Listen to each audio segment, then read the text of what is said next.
সংসারে কাজ করার পাশাপাশি কিন্তু আমি অন্যান্য কয়েকটা কাজও করি। তার মধ্যে হচ্ছে সেলাই কাজ।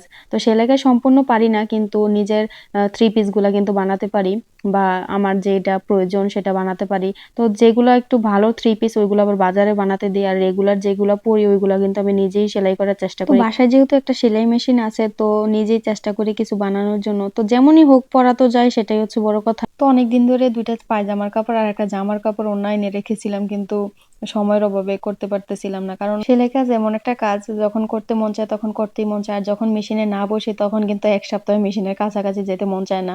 যখন আবার বসি তখন কিন্তু একসাথে আবার অনেকগুলা কাজই করে ফেলতে পারি। তো এই হচ্ছে আমার অবস্থা। আমি কার অবস্থা কেমন সেটা জানি না কিন্তু আমি এরকমই করি। যখন বসি তখন অনেকগুলা কাজ একসাথে করে ফেলি। তো এখানে আমার পায়জামাটা কাটিং করা হয়ে গেছে। তো এখন আমি জামাটা আর আরেকটা পায়জামা আনছিলাম। তো ওইটা আবার আরেকটা জামার সাথে।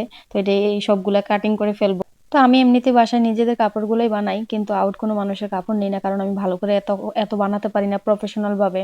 তো নিজেরগুলো বানাতে পারি আর আমার টুকিটাকি কিছু জিনিস লাগলে ওইগুলো বানিয়ে দেই।